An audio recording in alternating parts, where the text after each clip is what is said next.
Yes? Bakit may hinuhuli? Saan hinuli? Ano nga yung nakita natin, Judah? Yung kulungan ng aso, ma ba? Ah, you mean dog pound? Oo nga. Bakit ganon sila sa mga aso, Mama? Di ba sila naaawa, ma? Ganito kasi yun, B, Judah. Hindi mag-i-exist ang dog pound kung responsable lang talaga sana lahat ng mga owners. Dahil sa Anti-Rabies Act ng Pilipinas, B, Judah, kaya hinuhuli yung mga aso na nasa pampublikong mga lugar na walang tali, kahit may owners man o wala. Batas kasi yun, B, Judah, na kailangang hulihin ang mga aso o mga pusa na pwedeng maging carrier ng mga rabies para maprotektahan ang mga mamamayan, especially dun sa mga lugar na maraming tao. Bakit nila sinasaktan yung mga aso, Ma? Yan talaga yung mali. Yung way ng paghuhuli ng ibang dog pound is sobrang brutal.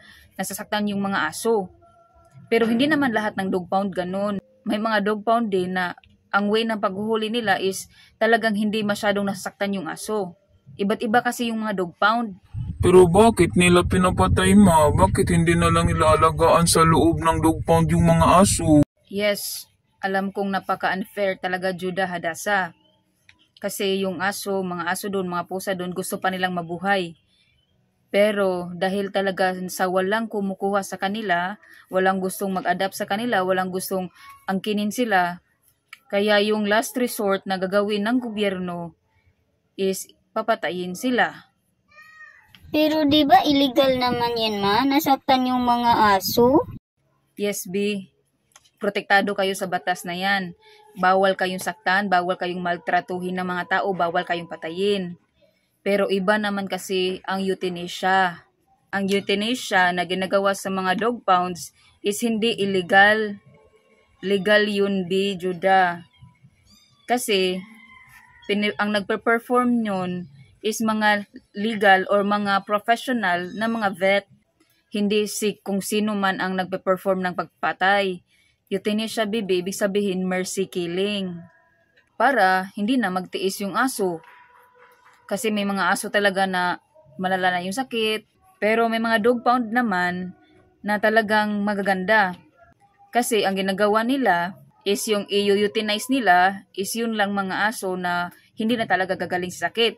Pero yung mga aso na pwede pang gumaling or pwede pang ma-adapt, ginagawaan nila ng shelter. Inalagaan nila doon para ma-adapt ng mga tao.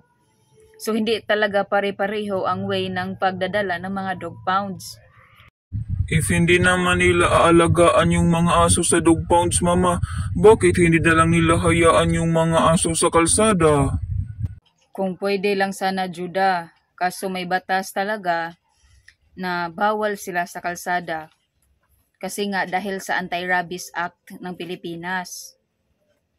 Kasi din, ito yung masakit talaga na katotohanan, baby boy. Hindi obligasyon ng mga dog pounds na alagaan yung mga aso. Kasi responsibilidad yun ng mga owners dapat. Paano ito masosolve, Ma? Kung lahat lang sana ng pamilya sa buong mundo, mag-a-adapt ng kahit isa lang na aso, wala na sana ang aso ngayon na nasa kalsada. Wala na sana ang aso na mapupunta sa dog pounds.